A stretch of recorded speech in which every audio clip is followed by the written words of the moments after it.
Enchanté, je suis vraiment Benjamin Flotte de Pouzols. Moi, je travaille pour une société qu'on a cofondée avec plusieurs associés qui s'appelle Wenimo.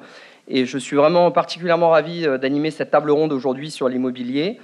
Et je tiens à remercier très sincèrement Actualis, son président Rimas Deval et toute l'équipe d'Actualis pour l'organisation des défis du patrimoine, parce qu'il est quand même assez rare d'avoir autant d'interlocuteurs de haute volée sur une seule journée.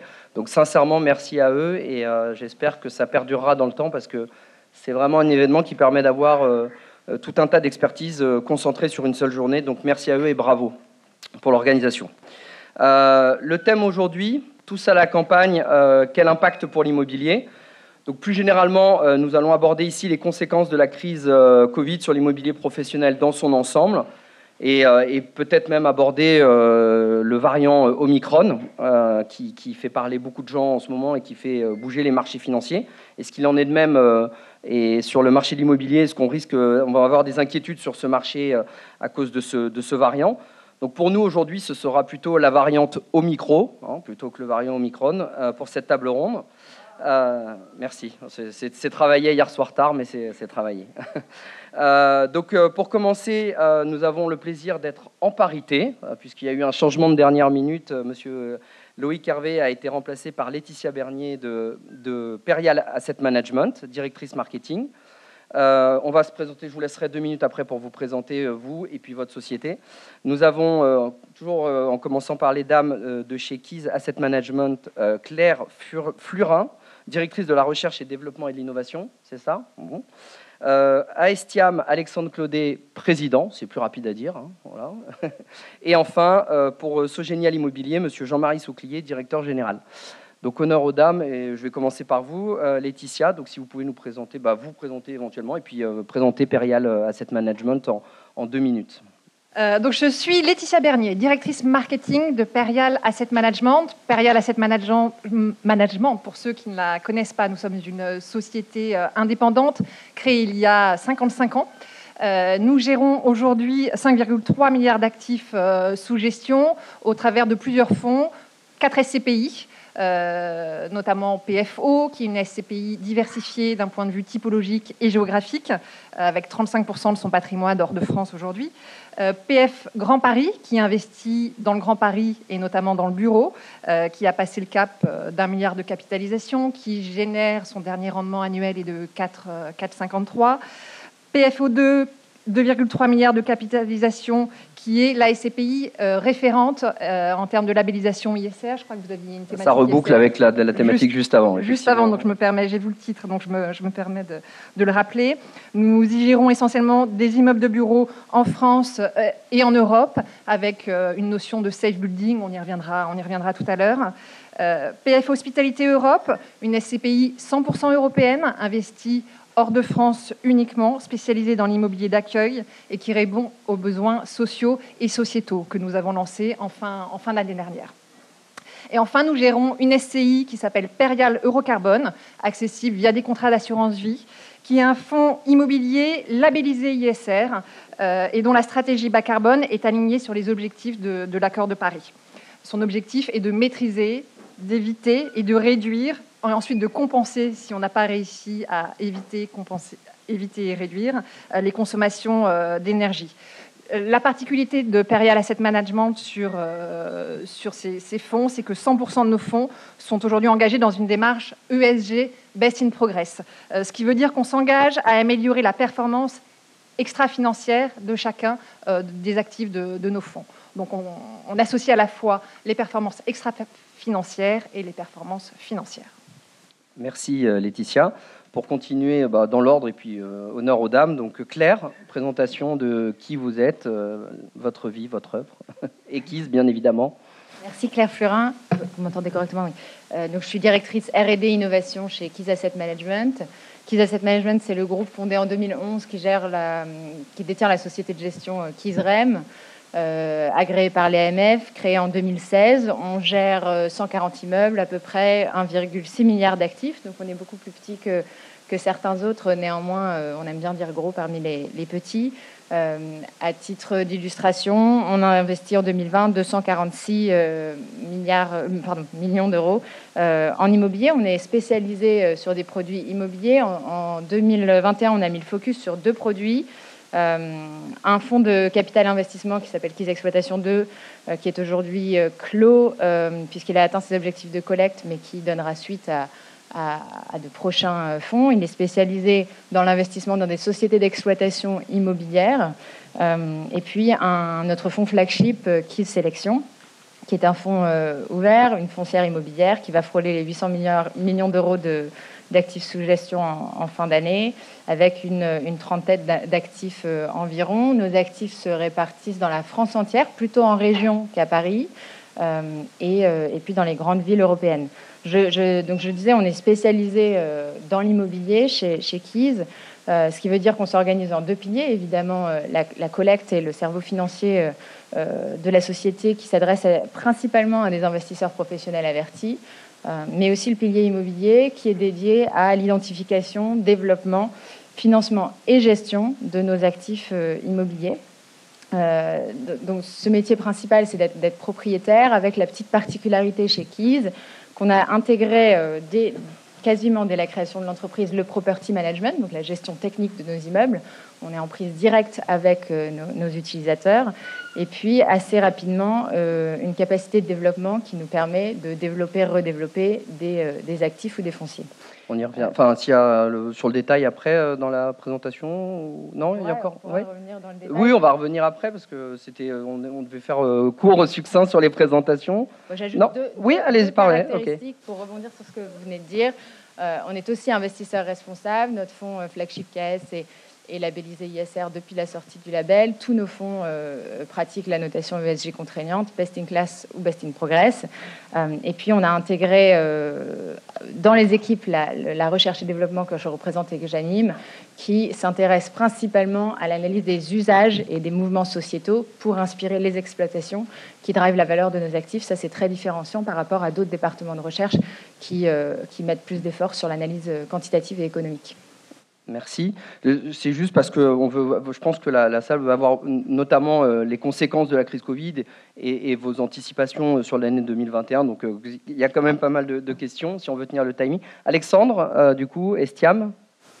Oui, bonjour à tous. Donc, Alexandre Clodet, j'ai repris les rênes d'Estiam il y a maintenant 18 mois après son rachat par Blackfin Capital Partners. Estiam, c'est le nouveau visage de Foncia Pierre Gestion, une société de gestion de SCPI qui a plus d'une trentaine d'années. C'est une société en transformation. On est passé de 25 à 40 collaborateurs en 18 mois. On gère 1,2 milliard de CAPI sur 5 SCPI, avec 3 principales SCPI qui sont notre cœur de gamme. Pierre Rendement, SCPI de commerce, Placement Pierre, SCPI de bureau PME, et Capébergimo, SCPI d'hôtellerie. Parfait, c'est super, merci. Et enfin, Jean-Marie, Sogénial Immobilier. Bonjour, Jean-Marie Souclier, donc je suis le directeur général de Sogénial Immobilier, qui est une des plus anciennes et des plus petites sociétés de gestion autour de la table, puisqu'on existe depuis plus de 40 ans. On fait de la SCPI assez historiquement, mais de façon plus active depuis 2013. On gère 3 véhicules SCPI, Cœur de Ville, qui est une SCPI investie 100% en commerce, Cœur de Région, qui est investi en commerce, bureau, activité en région française, et Cœur d'Europe, qui est la déclinaison de Cœur de Région sur l'Europe, puisque Cœur de Région n'était pas adapté pour cette cible, puisque ce n'est pas l'histoire qu'on a racontée aux porteurs de parts. On gère un peu plus de 700 millions d'euros aujourd'hui. On déploie également une offre de fonds plutôt professionnels à destination d'une clientèle au-dessus de 100 000 euros, puisque nous gérons un CIFCICAV au Luxembourg, nous gérons un OPCI de capitalisation, une SLP de remploi fiscal et de nombreux club deals accessibles avec des tickets importants. Merci Jean-Marie. Alors avant de vous laisser la parole, je vais juste redonner quelques chiffres sur le marché de l'immobilier avant Covid, post-Covid. Donc le rendement de la SCPI en 2019, c'était 4,43 en moyenne. Alors on n'a pas les chiffres forcément pour les produits de chez Keys, mais c'est vrai qu'aujourd'hui, ce qui truste vraiment la collecte, c'est la SCPI. 4,18 en 2020. Donc finalement, on a constaté une baisse assez peu marquée au regard de la crise forte qu'on a pu connaître. Donc là, est-ce qu'on y voit une résilience de la SCPI ? Donc ça, c'est une question qu'on va pouvoir se poser. Quid pour 2022 mécaniquement, surtout avec l'arrivée du nouveau variant là qui inquiète un peu tout le monde. La collecte, record en 2019, 7,9 milliards de collecte. Une baisse assez significative finalement, mais pas catastrophique non plus, puisqu'on est en 2020 à 5,7 milliards de collecte. Et si on reprend les chiffres arrêtés au T3 2021, qui vont nous donner quand même une idée de ce qui va se passer, on constate qu'il y a un réel regain d'intérêt pour la SCPI, puisqu'on est à 5,2 milliards de collecte au 30 septembre. Donc, est-ce qu'on se dirige vers une nouvelle année record sur la SCPI? Question qu'on va pouvoir se poser aussi, et sur les actifs immobiliers en général. Et cette répartition de collecte sur le début de l'année, c'est 39% de bureaux, 31% sur des SCPI spécialisés, et 28% sur des SCPI diversifiés. Donc là encore, ça va nous permettre de poser des questions, savoir est-ce que c'est la fin du bureau, comme peut l'annoncer effectivement la thématique de cette réunion. Donc pour commencer, on va parler effectivement plus du bureau. Donc le télétravail a-t-il sonné la fin des SCPI de bureau? Quels impacts sur les renégociations de baux? Est-ce qu'il y en a eu beaucoup? Est-ce que ça vient maintenant? Quels actifs privilégiés aujourd'hui dans les bureaux, petites ou grandes surfaces? Quid de la défense? Est-ce qu'aujourd'hui il est intéressant pour les SCPI d'aller investir sur des grandes surfaces à la défense? Si oui, comment? Est-ce qu'on vise les actifs prime centre parisien ou les actifs périphériques qui seront forcément plus aux normes environnementales puisque bâtiments plus récents? Et enfin, plus peut-être cette question pour qui, comment concevoir les nouveaux espaces de bureaux ou les nouveaux sièges sociaux de demain? On va repartir par Laetitia. Si toutes ces questions, il y en a beaucoup, mais voilà. Un petit point marché. Ce qui s'est passé, ce qu'on constate au premier semestre, c'est que le bureau au sein de l'immobilier tertiaire est toujours l'actif privilégié par les investisseurs en France et en Europe. 5,5 milliards d'investissements ont eu lieu sur cette classe d'actifs. Les taux de rendement prime résistent bien. De 70 à Paris, de 50 à Berlin. Pourquoi? Car on a un appétit qui ne se dément pas, à la fois de la part des investisseurs, mais également, et c'est ce qui soutient l'offre, des candidats locataires sur les CBD, sur l'ensemble des métropoles européennes aujourd'hui. Alors bien entendu, on a des disparités sur l'ensemble des différentes zones régionales. Par exemple, en Île-de-France, on a des taux qui remontent légèrement dans des zones comme la Couronne Nord ou la Seconde Couronne et qui continuent à très bien se porter dans les principaux quartiers quartiers centraux des affaires. On a aussi des valeurs d'expertise qui se maintiennent plutôt bien et un marché de l'investissement qui reste donc très dynamique sur cette classe d'actifs. Ensuite, si on observe la demande locative en matière de bureaux, oui, on a eu un effondrement du take-up au S1 2020. On a une légère reprise au S1 2021 et qui reste dans des niveaux moyens par rapport à la moyenne décennale. Donc là aussi, ce sont des indicateurs qui sont encourageants. Alors il faut maintenant bien évidemment contraster nos propos. Aujourd'hui, les petites et moyennes surfaces de bureaux représentent l'activité dynamique parce qu'on y trouve les PME et les ETI qui prennent bien les bails, alors que sur des surfaces de plus de 5000 m², on a un attentisme encore des grands corporates qui sont en train de prendre des décisions en matière d'immobilier, notamment suite à une analyse, à leur analyse stratégique de leur activité post-crise, si on est sorti de la crise, et un recentrage de leur stratégie. Il y a également des accords de télétravail qui sont en cours de négociation, qui sont globalement aux alentours de 2 jours de télétravail par semaine. Donc on n'est pas là dans une remise en cause totale des bureaux. Alors je rappelle aussi que chez Perial, nous avons toujours été très attentifs à mixer les typologies de surface au sein de nos parcs immobiliers, et c'est une des clés de gestion évidemment. Nous avons des petites et des moyennes surfaces en nombre conséquent et avec le dynamisme que je viens d'évoquer. Merci. Claire, on finira parce que la thématique va être un petit peu différente, c'est comment concevoir les nouveaux espaces de bureau. Du coup, Alexandre, pour rebondir sur cette thématique bureau, je crois que vous mettez pas mal en avant Placement Pierre en ce moment, sur des surfaces plus petites.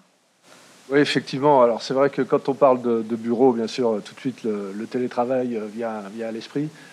Le télétravail, c'est quelque chose qui n'est pas nouveau. C'est quelque chose c'est une tendance qui a été accélérée par cette période de crise. Je crois que la première chose, c'est qu'après un confinement en 2020 où il y a eu du télétravail forcé, tout le monde s'est rendu compte que le télétravail était possible, et c'était un peu ça la nouveauté. Après, est-ce que c'est agréable? Ça, c'est une autre question, mais en tout cas, c'est possible. À partir de là, il y a un certain nombre de sociétés, et parmi les plus importantes, qui ont décidé d'essayer de faire des économies de coûts et donc de diminuer les surfaces. Aujourd'hui, les structures qui essayent de restituer le plus de surface, ce sont effectivement des grands groupes. On voit c'est assez important chez les banquiers, chez les assureurs notamment, qui parfois essayent de restituer 40, 50, voire 60% de surface. Ça peut paraître énorme, bien entendu, c'est pas la totalité du marché. Il y a une forte tendance aujourd'hui à penser qu'on est sur un effet de balancier. En fait, il y a toujours des effets un petit peu excessifs, c'est-à-dire qu'à la suite de ce qu'on vient de connaître, certaines sociétés ont décidé de rendre des surfaces qui peuvent paraître vraiment importantes, en se disant que de toute façon, il y aura la possibilité ensuite de reprendre de nouvelles surfaces. Ça, c'est le premier point. Le second, c'est en fait que le télétravail ne permet pas toujours de gagner des surfaces. En fait, ce qui permet de gagner des surfaces, c'est le flex office. Le flex office, ça veut dire qu'il faut quand même qu'il y ait pas mal de gens qui soient pas là, sinon on ne peut pas réduire le nombre de postes de travail. Donc pour arriver à faire du flex office, il faut qu'il y ait à minima 2 jours de télétravail par semaine. Ça paraît être le minimum. Quand vous regardez un petit peu l'ensemble des études qui paraissent sur la question du télétravail, on s'aperçoit que dans l'idéal, pour que le télétravail ne soit pas subi, en tout cas quand on interroge les salariés, on est autour de 2 jours de télétravail par semaine, voire un petit peu plus. Ce qui veut dire qu'il y a certaines sociétés avec un peu plus, il y en a beaucoup qui sont moins. Les PME, par exemple, là, toutes les études montrent qu'à 75%, les chefs d'entreprise, au bout du compte, c'est quand même eux qui ont un peu la main là-dessus, sont contre le télétravail ou ils sont peu favorables, parce qu'ils trouvent que ça ne crée pas la situation nécessaire pour l'émulation, pour la créativité, pour l'appartenance à la société, etc. Donc, déjà, au niveau des PME, finalement, le télétravail est contenu, voire extrêmement rare, et donc il n'y a pas de restitution de mètres carrés. Donc aujourd'hui, ce qu'on constate, c'est une situation quand même très contrastée entre les gros immeubles qui accueillent de grosses sociétés et les PME. Alors, tu soulignais effectivement qu'au niveau d'Estiam Placement Pierre, qu'on met en avant, on est sur des surfaces qui sont petites, hein, puisqu'on a 1100 mètres carrés en moyenne par actif.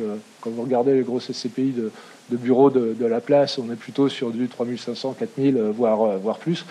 Aujourd'hui, on ne sent pas de mouvement spécifique de départ ou de restitution de mètres carrés. On n'a pas de problématique particulière sur ce plan-là. On a bien entendu quelques libérations, ça c'est l'avis de toutes les CPI en vitesse de croisière, mais on n'en constate pas plus qu'habituellement. Est-ce que les durées de relocation sont un peu allongées? Elles peuvent l'être un petit peu parce que le marché est un peu moins dynamique, mais effectivement, comme ça a été souligné, sur les petites surfaces, finalement on s'aperçoit que la dynamique reste relativement importante. Au niveau des prix des loyers, là encore sur les plus petites surfaces, il n'y a pas beaucoup on ne sent pas vraiment de baisse de loyer, peut-être un petit peu plus de mesures d'accompagnement, mais en tout cas, donc sur le bureau et sur les plus petites surfaces, on reste extrêmement positif. Merci Alexandre. Alors on voit qu'effectivement il y a la thématique est-ce qu'on fait grande surface, petite surface, mais on fait aussi la différence entre métropole parisienne et région. Jean-Marie, vous avez une SCPI qui s'appelle Cœur de Région, donc on voit que le télétravail est beaucoup plus prégnant aujourd'hui sur la partie, enfin sur la région parisienne qu'en province, mécaniquement parce qu'il y a moins de transport en province, donc les gens vont peut-être plus au travail là-bas. C'est des plus petites surfaces que des très grands bâtiments qu'on peut avoir en région parisienne. Donc vous, votre sentiment, je sais que c'est une SCPI qui est plutôt diversifiée, mais votre sentiment sur le bureau et vos politiques d'investissement du coup en région par rapport à la crise du Covid. Nous, aujourd'hui, sur l'ensemble du patrimoine qu'on gère, que ce soit nos SCPI ou les fonds à part les autres fonds qu'on gère, on a plutôt un effet positif de la crise. On a plutôt des relocations de gens qui sont venus louer des bâtiments. On a plutôt un impact très positif, quasiment aucune renégociation de baux de la part de nos entreprises. Et quand on va les voir, finalement, les gens veulent être au bureau, veulent pas rester chez eux. Après, ça, c'est le contexte général. On dit souvent en immobilier, je vais sortir une phrase très connue, c'est que c'est l'emplacement, l'emplacement et l'emplacement. Et c'est vrai que ça a toujours été une phrase pour le commerce, mais c'est de plus en plus une phrase vraie pour le bureau. C'est-à-dire qu'aujourd'hui, nous, on n'a pas de patrimoine en centre de grandes villes. On n'a pas d'immeubles ou de plateaux de bureaux à la Pardieu, à la Défense, à Paris. On n'a pas de choses comme ça. On a plutôt des bâtiments de périphérie, des plateaux de bureaux, des choses de plus petite taille. On est sur des choses extrêmement divisibles. Et en fait, aujourd'hui, c'est des actifs qui résistent très bien, qui se louent relativement bien, voire très bien. Après, il faut avoir les bons actifs, il faut avoir les bons emplacements, comme je disais. Il faut de l'accessibilité. C'est très important. Aujourd'hui, on voit que les gens, dès que vous voyez quelque chose sur une information là, sur les nouveaux protocoles sanitaires, à Paris, tout le monde dit et le métro, et le métro, et le métro. Les gens ont un peu moins envie de se déplacer, ont un peu moins envie de faire les choses en masse. Donc, quand on est en province, ils se déplacent avec leur voiture, très souvent. Faut pouvoir les garer, ces voitures. Donc, il faut avoir des immeubles qui ont des emplacements de parking de façon assez importante. Voilà, il faut prévoir tous ces éléments-là. C'est tout ça qui fait aujourd'hui que pour nous, on a une vision assez... alors, on ne va pas dire qu'on n'est pas pessimiste, ça c'est clair, mais nous, on voit un impact plutôt, sur notre part, plutôt positif. Et on se dit que, finalement, oui, le bureau va se repenser, le bureau va bouger, mais que quand on a finalement en stratégie, si on va sur de la stratégie de création de valeur ou de restructuration de bureau, un peu comme fait Keys, on va avoir le moyen à ce moment-là de déjà penser les nouveaux usages et de penser comment on va s'adapter. Quand on a des immeubles qui sont assez récents, ils ont soit été pensés, soit quand on est en périphérie, on a une capacité finalement avec des travaux assez moindres et assez peu coûteux à adapter les choses.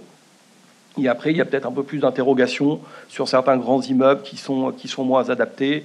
Et clairement, peu de SCPI ont les moyens d'investir et d'acheter des tours à la Défense. Je pense que c'est pas plus mal. Merci. Puis alors, tu prends mon poste puisque tu viens de faire la transition parfaite pour Keys. Donc, tu vas pouvoir venir à la tribune. Donc, Keys, effectivement, comment concevoir les nouveaux espaces, repenser les bureaux, flex office. Voilà, comment vous gérez ça, vous, en tout cas, chez Keys? D'abord, on vous rejoint tous. Le bureau n'est pas mort et ça, c'est quand même une certitude.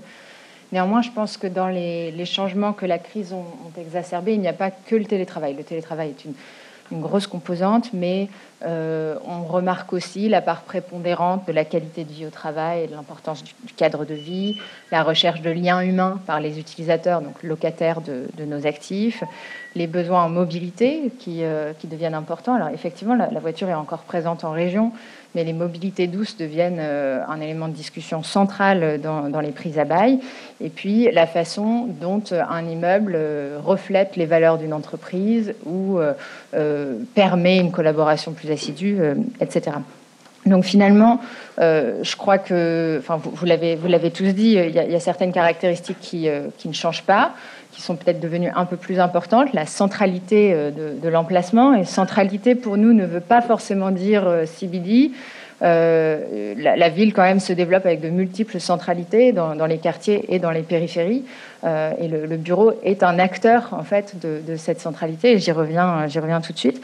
La modularité du bâti qui doit pouvoir s'adapter à la flexibilité des entreprises qui est grandissante, y compris dans leur aménagement, donc y compris dans la technique du bâtiment par exemple, et puis l'agilité des montages immobiliers qui doivent pouvoir soutenir et valoriser l'exploitant quand il y en a un, ou le gestionnaire, qui est vraiment celui qui donne toute la valeur à l'expérience du locataire et donc, selon nous, la valeur à l'immeuble.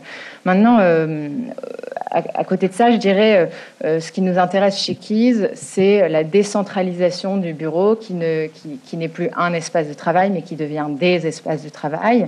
Vous avez toujours effectivement un siège social, bureau central, qui doit devenir vraiment social, au sens humain du terme. Et puis autour de ça, tout un tas d'espaces qui s'organisent, du coworking ou du presque coworking. Vous avez parlé flex office. Nous, on pense que quand les coworkers n'ont pas la flexibilité en structure de coût de s'adapter à une demande locale régionale, par exemple, et à rencontrer leurs demandes, eh ben, nous, en tant que gestionnaires professionnels, on peut devenir exploitant et s'adapter à cette demande-là.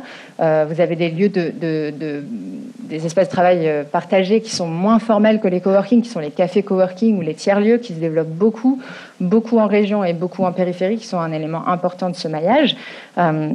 Évidemment, les espaces de production, les espaces de stockage, les espaces de distribution, le cas échéant. Et puis aussi des espaces de travail qui vivent plus loin du bureau, qu'on appelle des workations, qui viennent frôler la frontière avec l'hospitality, qui sont des lieux où on travaille et on vient en vacances. On appelle ça aussi souvent des lieux de bleisure, business and leisure, qui se développent de plus en plus, qui viennent complètement s'entremêler avec des hôtels ou pas, ça dépend, mais qui attirent de plus en plus de télétravailleurs qui se délocalisent pendant 1 semaine, 2 semaines, 1 mois, 2 mois par an, parce que leurs entreprises ont évolué et leur permet cette flexibilité-là. Donc finalement, le maître mot, je crois, des changements d'usage, c'est la flexibilité souhaitée par l'utilisateur. Et là, on fait bien la différence entre l'utilisateur, entreprise et le chef d'entreprise, mais aussi son collaborateur, qui pas forcément la même aspiration. Nous, on pense que le collaborateur va quand même influencer le chef d'entreprise qui va devoir le retenir en tant que talent. Et donc, le bureau central, ce siège social, doit vraiment travailler son attractivité avec des espaces de travail flexibles, collaboratifs, vous l'avez cité, beaucoup d'espaces de convivialité, beaucoup d'espaces extérieurs. Ça, pour nous, ce sont des impondérables d'avant-crise déjà, mais qui se maintiennent aujourd'hui. Et puis peut-être que la nouveauté des années à venir, c'est le socle, le rez-de-chaussée de l'actif, qui doit vraiment s'ouvrir sur la ville pour s'intégrer parfaitement à son tissu urbain, devenir plus serviciel, plus convivial, faire rentrer les voisins, créer plus d'interactions, plus d'expériences humaines, voire même aller jusqu'à proposer de la restauration, de l'hébergement pour accueillir justement ces télétravailleurs délocalisés qui sont allés habiter ailleurs ou ces visiteurs, des espaces de réception ouverts sur le quartier, etc. Donc chez Keys, on pense que c'est cette vision qu'on appelle d'ailleurs place du village qui doit venir transparaître dans l'aménagement du bureau et désiloter la vision du bureau qu'on a eue jusqu'à présent, qu'on soit investisseur ou promoteur constructeur d'ailleurs. Merci. Alors, il nous reste une petite vingtaine de minutes. Il y a 2 autres sujets que je souhaitais aborder aujourd'hui, puisqu'il y a eu des thématiques, et je pense notamment à Alexandre, sur le commerce, parce que finalement, on parle du bureau, on a déjà évoqué pas mal de choses, on voit que les nouvelles tendances du bureau, mais quid du commerce avec le Covid? Il y a certaines SCPI qui ont effectivement dû baisser la rentabilité pour s'adapter par rapport au Covid. Je ne dévoile pas de secret et je suis ravi que tu puisses en parler pour expliquer les choses. Est-ce qu'on fait une distinction aujourd'hui entre les galeries marchandes et les commerces de centre-ville? Est-ce que les retail food parks qu'on entend maintenant partout, c'est-à-dire les grands frais, les Picards, etc., sont-ils les seuls actifs intéressants aujourd'hui pour le commerce? Effectivement, chez Estiam, on aime le commerce et on continue à acheter des commerces et on considère bien entendu que le commerce n'est pas mort. Alors là encore, on est dans un secteur qui est en mutation. La mutation, là encore, elle n'est pas nouvelle. C'est pas le Covid-19 qui fait que le e-commerce se développe, mais c'est vrai qu'on a assisté à une accélération. Mais ça faisait quelques années qu'on parlait de l'évolution de ce secteur. Donc, quelque part, qu'est-ce que ça veut dire? Ça veut dire que les modes de consommation sont en train d'évoluer, et d'évoluer de manière importante. Il y a une proportion, j'ai entendu il n'y a pas très longtemps dire qu'il y avait 13% des achats en France qui se faisaient via le e-commerce. Ça reste inférieur à ce qui se fait aux États-Unis, donc la transformation n'est pas terminée. Pour autant, il ne faut pas en conclure que les commerces physiques n'ont plus de sens aujourd'hui. L'omnicanalité, c'est-à-dire le fait qu'un groupe ait plusieurs voies de distribution en physique ou en digital, c'est quelque chose qui se développe. Il suffit de voir, par exemple, quand un Darty ouvre quelque part, on s'aperçoit que sur le net, à proximité de ce magasin, il y a de plus en plus de contacts, d'interrogations de la marque qui se fait.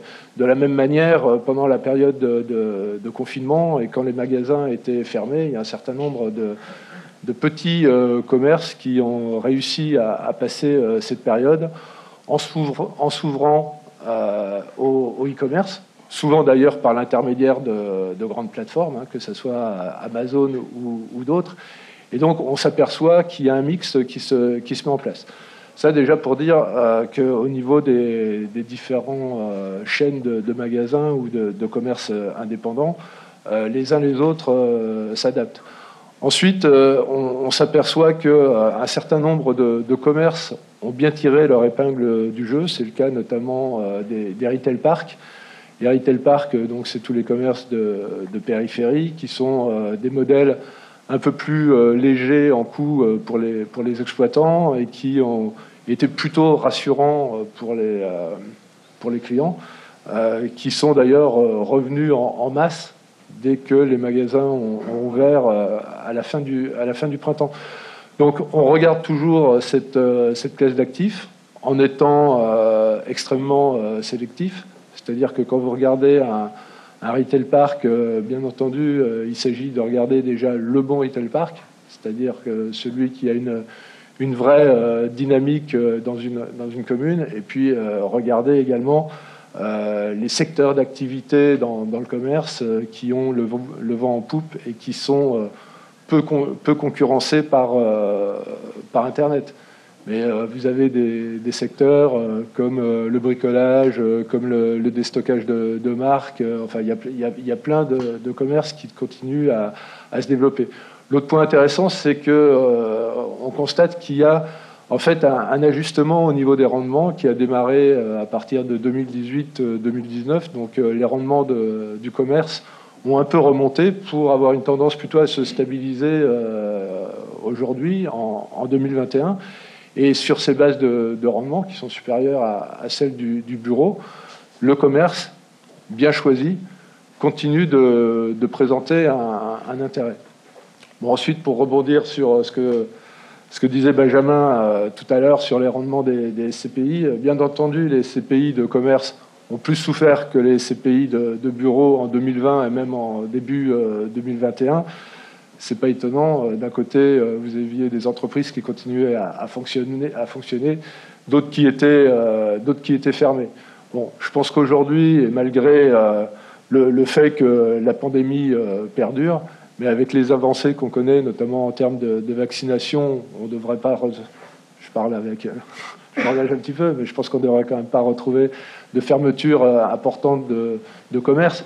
La restauration rentre dans la catégorie commerce. C'est quand même quelque chose qui, bien sûr, n'a aucune concurrence via le e-commerce et qui continue de se développer de manière assez importante. Donc, je pense que les CPI de commerce vont reprendre des couleurs. Nous, sur Pierre Rendement, malgré un premier semestre qui a été quand même encore compliqué, d'autant qu'on a pas mal de restaurants, on devrait sortir un rendement qui devrait être au moins de 4% cette année. Donc je pense qu'on est revenu sur des CPI qui sont attractives et qui, dans le cadre d'une allocation, de toute façon, en immobilier d'entreprise, ont complètement leur place. Merci Alexandre. Je voudrais quand même qu'on aborde la santé et la logistique dans une troisième partie. Il nous reste une quinzaine de minutes. Jean-Marie, chez Sogénial, sur la partie commerce. Alors, commerce, c'est un de nos cœurs de site. C'est un de nos cœurs d'activité assez historique chez Sogénial Immobilier, puisqu'on gère du commerce depuis le début. On a passé une période de confinement qui a été un peu technique, comme toutes les sociétés de gestion de commerce. On a su être présent avec nos locataires comme l'ensemble de nos confrères. On a su les accompagner, ce qui fait que finalement les mesures d'accompagnement ont été extrêmement faibles. En 2020 et en 2021, on a distribué 5,30% sur notre SCPI de commerce et on aurait plutôt tendance à améliorer les choses si on pouvait, sans être sûr que ce soit un message compréhensible aujourd'hui, que de les baisser. Après, le commerce, pour nous, a vécu une période un peu particulière dans son histoire, puisque l'histoire du commerce a toujours été que du centre-ville, fallait faire, ou que de la périphérie, ou que du centre-ville, ou que de la périphérie. C'était les modes, c'était comme ça. On est arrivé, je mets le centre commercial un peu à part dans cette thématique-là, parce que peu de sociétés de gestion sont investies sur des gros centres commerciaux qui sont des gros mastodontes, qui coûtent extrêmement cher et qui sont réservés plutôt à des foncières cotées ou à des gros investisseurs. Mais on est arrivé dans... Ça tombe bien parce que c'est là où il y a le plus de vacances. Donc. Voilà. Et encore, nous, on en gère quelques-uns. Enfin, 30 millions d'euros, c'est pas les plus gros, et on a quand même, avec pas mal de boutiques, on a plutôt des prises à bail que des libérations. On est plutôt en relocation positive que négative. Là, on s'est trouvé donc dans une situation où finalement, on est arrivé en même temps, on disait, il faut acheter de la proximité avec le confinement, parce que les gens ont pu faire leurs courses à la proximité, à côté de chez eux. Et on disait, faut faire du retail park, parce que c'est facile d'aller en retail park pour faire ses courses. Oui, les gens ont un peu délaissé à ce moment-là, parce qu'ils étaient fermés, pour ceux qui étaient ouverts, les galeries, pour pas trop se retrouver dedans. Mais nous, on constate vraiment parce qu'on gère aussi dans d'autres fonds du commerce en galerie, plutôt, en centres commerciaux. Et on voit plutôt des relocations assez positives dans ces éléments-là, des enseignes qui sont revenus à la faveur de libération d'emplacements qu'ils peuvent juger stratégiques, en se disant c'est maintenant qu'il faut positionner, c'est pas un autre moment. La restauration, en effet, comme disait Alexandre, souffre un petit peu plus, a souffert un peu plus, même si les livraisons, ils sont beaucoup organisés sur les livraisons, il y a eu beaucoup de choses. Ça reste un secteur relativement dynamique, voire très dynamique. Je pense que comme beaucoup de nos confrères, on avait quelques courtes pailles qui traînaient dans les portefeuilles suite au dépôt de bilan. En fait, on a tout reloué très rapidement à des loyers supérieurs. Donc finalement, on était très contents. On a fait une assez bonne opération. Donc grosso modo, aujourd'hui, le commerce, oui. Je reviens toujours sur l'accessibilité et l'emplacement. Il faut créer de l'expérience faut avoir des commerces de tendance qui créent de l'expérience. On a toujours eu pour politique chez Sogénal d'investir, d'essayer d'être plutôt en effet dans le commerce de tendance le moins concurrençable possible par Internet, puisque du coup on génère plus de chiffre d'affaires pour nos commerçants, ils génèrent plus de chiffre d'affaires et ils ont moins de concurrence. Et c'est dans ces paradigmes que finalement le commerce, avec des rendements qui, comme l'a dit Alexandre, sont supérieurs aux autres classes d'actifs, arrive finalement à sortir de très belles performances et reste une excellente allocation d'actifs à notre sens pour les porteurs de parts. Merci. Perial, et on finira par le concept de... J'ai découvert plein de concepts avec Claire donc, sur la place de village et la place du commerce dans ce concept-là. Chez Perial, le commerce... Est-ce qu'on pense chez Perial que le commerce a souffert de la crise? Oui, bien sûr. Aujourd'hui, le secteur du commerce est en convalescence. Alors, on a des indicateurs qui sont encourageants néanmoins. On se rend compte que le chiffre d'affaires du commerce de détail est en train de revenir dans un territoire positif. Donc, il y a une dynamique qui s'installe. Nous revenons également actuellement au niveau du nombre de visiteurs qu'on a connus avant crise dans les secteurs du commerce et des loisirs. Donc, c'est des choses encourageantes. Est-ce que je pense qu'il faut s'interdire d'investir dans le commerce aujourd'hui? Évidemment, non. On revient à des confrontations, à des problématiques d'avant-crise, avec des secteurs de commerce qui souffrent plus que d'autres. L'habillement, par exemple, peut souffrir plus que certains secteurs, comme les secteurs de commerce, de nourriture, de bouche. Exactement, de bouche, ou d'ameublement qui se comportent très bien. Donc aujourd'hui, il s'agit d'être sélectif dans nos critères d'investissement, à la fois en termes de typologie d'actifs, en termes d'emplacement et en termes de locataires. J'ai toujours en tête ce souvenir d'un investisseur étranger qui interroge un asset manager en lui disant vous savez quel est le plus bel actif au monde? Le manager dit non, je vois pas. Il dit pourtant il est en France cet actif, c'est le château de Versailles. Le seul problème, c'est que vous avez coupé la tête du locataire. Donc emplacement, oui. Locataire aussi. Merci. Claire, je vais poser la question sur la logistique et la santé, puisqu'on avait échangé, et c'est vrai que c'est des thématiques sur lesquelles, surtout la santé, pas trop présent, mais peut-être du coup dans votre concept, dans vos nouveaux concepts que vous développez notamment dans vos investissements chez Keys, ça reprendra la question sur le commerce et ça enchaînera directement sur la thématique logistique, et puis je reprendrai quand même la question sur la santé pour les autres intervenants. Donc la santé et la logistique aujourd'hui sont-ils les nouveaux Eldorado des investisseurs et des gérants de SCPI? On voit qu'effectivement dans la collecte du T3, les spécialisés, les thématiques comme la thématique sur la santé ou sur la logistique, trust quand même pas mal la collecte aujourd'hui. Quid de la logistique du dernier kilomètre, hein, qui est celle, a priori, qui est la plus recherchée. Que penser des administrations qui refusent l'installation de grands centres logistiques pour des raisons plutôt politiques qu'économiques, avec des départements qui, du coup, se battent pour attirer ces centres logistiques parce que mécaniquement, ça va drainer de l'activité et des emplois. Et risque-t-on une surchauffe sur cette logistique, hein, on voit déjà que les rendements commencent à baisser un petit peu, et sur la thématique santé. Donc Claire, en reprenant le commerce et puis la partie logistique, sur vos concepts d'investissement chez Keys, quelles sont vos positions sur tout ça fait beaucoup de choses. Hein, mais... Poser une question difficile. Toujours. Par où commencer ? Je pense que chez Keys, comme je le disais en introduction, on s'intéresse aux changements d'usage et c'est ces changements-là qui inspirent nos évolutions de stratégie d'investissement. Aujourd'hui, le changement d'usage, et vous l'avez brièvement évoqué, il est pas nouveau. Le e-commerce influence et révolutionne l'ensemble de l'immobilier commercial. Mais le consommateur, demain, il veut savoir ce qu'il achète, savoir à quel point c'est responsable. Donc il a un peu changé quand même de mode de consommation. Et puis surtout, il veut pouvoir acheter quand il veut, où il veut. Donc l'immobilier commercial doit essayer de se rapprocher du niveau de praticité du e-commerce qui est un peu meilleur nécessairement sur le où je veux, quand je veux. Ça veut dire, et je fais le lien avec la logistique, que mon immobilier commercial, il doit s'insérer dans un réseau à nouveau, il doit se démultiplier et peut-être se décentraliser de magasins petits et grands, de centres de stockage et se connecter parfaitement, de façon parfaitement efficace à ces réseaux de logistique urbaine, voire même s'intégrer avec ces réseaux-là. Mais je crois qu'au-delà de ce constat-là, on aime bien, nous, aller un peu plus dans les détails que les simples dénominations par classe d'actifs, c'est-à-dire galerie marchande, retail park ou boutique de ville. Il y a des décisions de prudence qui restent vraies, je crois, sur ces actifs-là, bien que nous, en matière de retail park et zone commerciale, on privilégie l'urbain, quitte à ce que ce soit de l'entrée de ville que la périphérie lointaine qui nous semble désuète, ou en tout cas en déclin, pas seulement pour des raisons politiques, mais principalement pour des raisons à nouveau d'usage et écologiques qui vont devenir prégnantes dans notre capacité à faire notre métier. Et puis, je dirais, deuxième grande tendance que j'ai déjà évoquée pour le bureau, c'est la recherche de liens humains et la recherche de sens ou d'authenticité.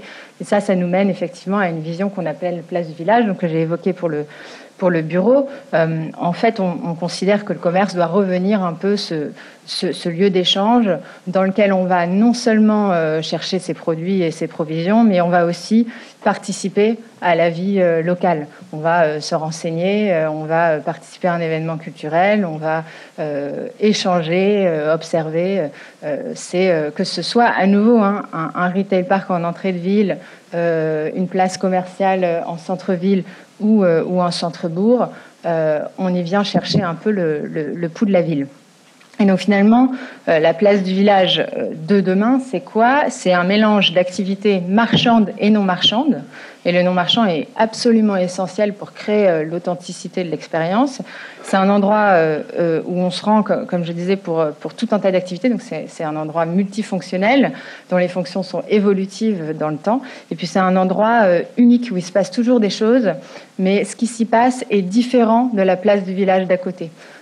Et donc il faut en tant qu'investisseur, et qui plus est investisseur qui développe un peu, qu'on apprenne à travailler le lieu pour son unicité, et peut-être qu'on s'éloigne de la standardisation et de l'agglomération qui avait fait un peu la tendance et la mode de l'immobilier commercial ces dernières décennies. Voilà, en 3 mots. En 3 mots, bravo. 3 mots qui font 6, mais c'est pas grave, c'était très intéressant. Jean-Marie, sur santé logistique, pour donner un peu votre point de vue sur ces thématiques qui semblent être très porteuses aujourd'hui. Ça a marché du premier coup cette fois.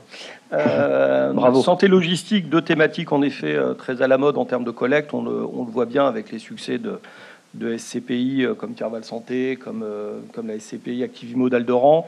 Je voulais pas les citer, mais du coup, si c'est toi qui le fais, c'est... Voilà, il y en a d'autres, hein, on va pas citer tout le monde, mais c'est un peu les deux mastodontes sur ces deux thématiques. Alors nous, on a une position, ce sont des choses qui marchent très bien. C'est vrai que c'est des allocations qui n'étaient pas forcément très existantes ou très mises en avant. Après, moi, je pense qu'en termes de SCPI, il faut aussi recentrer certains débats en se disant que finalement, je vais séparer un peu les deux cas. La logistique, en fait, est déjà présente dans la plupart des SCPI dans lesquels vous pouvez investir, puisque soit c'est votre portefeuille dans une SCPI de logistique est un portefeuille, je pense, à une immense majorité finalement d'activités plus que de réelle logistique. Et après, il peut se retrouver en logistique du dernier kilomètre ou des choses comme ça, mais qui n'a de terme de logistique finalement que l'activité et pas forcément l'immobilier qui lui est dédié. L'activité logistique, c'est souvent l'immobilier logistique sont des grosses plateformes, c'est des gros investissements, c'est des rendements qui sont 10, 20, 30, 50, 100 000 mètres carrés, voire beaucoup plus. Donc voilà, on n'est pas sur de la réelle logistique, on est sur plus de l'activité, qui est un excellent support d'investissement. On est les premiers à en faire, et c'est un très très bon support d'investissement qui a en effet le vent en poupe auprès des investisseurs. Donc on est complètement en phase avec ce sujet-là. Après, que ce soit sur la santé ou la logistique, on n'est pas des grands fans, nous, en termes de gérants, mais ça, c'est des convictions de gestion et ça ne concerne que nous, des investissements trop mono-activité. C'est-à-dire quand on s'expose trop à une typologie d'immobilier, à une typologie d'acteurs, on prend un peu plus de risques à notre sens. Donc il faut plus diversifier les portefeuilles en termes d'allocation d'actifs. C'est-à-dire que finalement, quand vous investissez dans une SCPI qui est très diversifiée, vous pouvez mettre une grosse allocation dessus parce que vous avez beaucoup de types du bureau, du commerce, de l'activité, peut-être de la santé, plein de choses. Quand vous êtes sur une SCPI qui ne fait que de la santé ou qu'une chose, vous êtes quand même exposé à un seul domaine d'activité, à une seule, à une catégorie économique de choses ou d'acteurs. Et nous, on pense que ça, c'est quelque chose en termes de gestion qui est un peu plus dangereux. C'est pas quelque chose qu'on veut faire. Alors après, voilà, c'est une conviction. On pense sincèrement que être trop exposé, oui, la santé, par exemple, c'est quelque chose, a priori, le monde vieillissant, ça va toujours marcher, mais pour avoir travaillé il y a plusieurs années sur tout ce qui était EHPAD, sur des choses comme ça, on a quand même vu résidence médicalisée, beaucoup d'évolutions. C'est votre exploitant qui a les autorisations d'exploitation, c'est pas votre immobilier. Donc quand votre immobilier est obsolète, la personne s'en va et vous devez gérer votre immobilier. Si vous êtes en plein Paris, ça va, ou en plein Lyon. Si vous êtes dans la Cambrousse, puisque la thématique c'est la campagne, vous allez avoir beaucoup plus de peine à requalifier votre immobilier. Donc voilà, nous, c'est des éléments qu'on pointe et sur lesquels on est vigilant. Ce sont des secteurs qu'on travaille beaucoup déjà comme l'activité et qu'on va regarder comme la santé, mais encore une fois en diversification et lié à d'autres typologies d'immobilier pour limiter le risque pour le porteur de part. Merci, on me fait signe qu'il reste 5 minutes, mais en même temps c'est un sujet tellement passionnant, Jean-Pierre, que c'est compliqué. On va essayer de finir, je te promets. Alexandre, la santé, la logistique, c'est pas forcément vos thématiques. Du coup, est-ce que très brièvement, tu peux nous faire un petit point, parce qu'on n'en a pas parlé, sur l'hôtellerie, et ça rebouclera avec Laetitia, puisque PF Hospitality Europe, c'est plutôt de l'hôtellerie et de la santé. Donc ça permettra de finaliser et d'aborder une nouvelle thématique qu'on n'a pas forcément abordée. Parce qu'on parle de télétravail, mais les télévacances, ça n'existe pas. Donc mécaniquement, à un moment donné, l'hôtellerie va revenir à la mode. Je vais même essayer de faire mieux, de boucler un petit peu avec la thématique précédente, parce que effectivement, l'hôtellerie, c'est une thématique unique, tout comme peuvent l'être la santé ou la logistique. En 2019, tout le monde était acheteur d'hôtels, c'était la classe d'actifs qui intéressait tout le monde. Bien sûr, il manquait des hôtels en France, il manquait des hôtels en Europe. L'hôtellerie avait fait preuve de résilience malgré les attentats, les mouvements sociaux, tout allait bien. Derrière, patatras, le Covid, c'est le secteur d'activité qui a le plus souffert, c'est évident.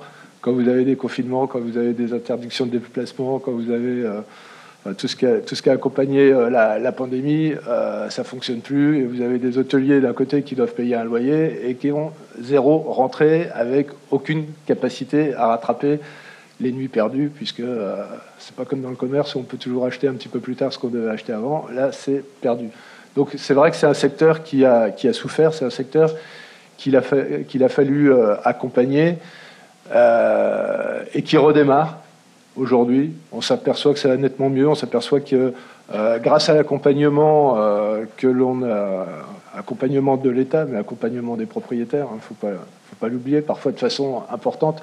Les exploitants ont passé cette période et finalement, il n'y a pas d'accident et les fonds vautours qui voulaient racheter de l'hôtellerie à vil prix en sont un petit peu pour leurs frais, puisque le marché se tient et repart. Et je pense d'ailleurs que ça vaut le coup de regarder cette classe d'actifs aujourd'hui, parce qu'il peut y avoir des choses intéressantes. Mais pour reboucler avec la logistique et la santé, moi je suis assez sidéré de ce qui se passe sur le marché aujourd'hui, où effectivement la santé et la logistique représentent la moitié de la collecte, alors que ce sont des domaines bien spécifiques. Quand vous faites des allocations d'actifs sur des valeurs mobilières, je doute que vous mettiez 100% sur la Corée du Sud ou sur l'Ukraine.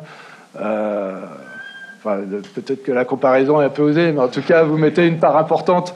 Vous mettez une part importante sur l'Europe, sur les États-Unis, etc. En immobilier d'entreprise, le bureau, ça représente 70% des transactions. Le commerce, c'est 15%. La logistique, c'est un peu moins de 10%. L'hôtellerie, c'est encore un petit peu moins. Je pense qu'à un moment donné, il faut respecter les grandes masses, surpondérer, pourquoi pas, à tel ou tel moment, tel ou tel secteur. Mais je trouve extrêmement étrange qu'on puisse investir à 100% sur une seule classe d'actifs. Merci. Et enfin, Laetitia, si on peut assez rapidement, je sais que il y a beaucoup de choses à dire. Alors effectivement, les actifs de santé aujourd'hui ont une croissance sur le marché européen qui ne se dément pas et qui s'est renforcée pendant la crise avec un intérêt grandissant sur ce secteur de la santé. Alors c'était une thématique forte. C'est une des raisons également, c'est les occupations, les taux d'occupation qui sont à un niveau très élevé sur cette classe d'actifs, qui en font une classe d'actifs extrêmement résiliente. Alors effectivement, vous le soulignez, chez Perial, on travaille notamment cette classe d'actifs dans notre SCPI PF Hospitalité Europe, qui est une SCPI non pas thématisée sur la santé, mais sur l'hébergement d'accueil. Donc on y travaille à la fois des hébergements de santé, des EHPAD, mais également des crèches, de l'hôtellerie, des résidences étudiantes, ce qui nous permet d'avoir un mix au niveau de cette, d'une classe d'actifs beaucoup plus large, et surtout de soutenir la croissance démographique dans les métropoles européennes. Donc on vient répondre à une tendance sociale et sociétale au travers de cette SCPI qui s'appuie notamment sur la santé, mais pas que. Parfait. Donc Alexandre, tu as un peu galvaudé ma conclusion, mais c'est pas très grave. J'avais une dernière question, mais j'inviterai les intervenants à venir vous les poser directement. Ce sera peut-être mieux. C'était l'atterrissage 2021 en termes de perspectives de rendement et puis les perspectives sur 2022. Est-ce qu'on va assister à une stabilité du DVM, donc du rendement, et quid des renégociations de baux? On n'a pas le temps, Jean-Pierre me fait de grands signes. Moi, je vous invite à regarder, je ne sais pas si c'est déjà le cas dans vos investissements, mais ça rebouclera avec tout ce qu'on vient de se dire. Pourquoi pas investir plus dans des fermes urbaines? Ça permettra d'éviter du transport, ça permettra d'avoir des produits locaux, ce que cherchent plutôt les gens, et pourquoi pas d'avoir de belles rentabilités. On voit qu'il y a des projets qui commencent à se créer en région parisienne. Et si je devais conclure aujourd'hui en 3 mots, tout comme les actifs financiers, la SCPI, le marché de l'immobilier, ça vous concerne tous. Diversification, diversification, diversification. Merci à tous. Merci beaucoup.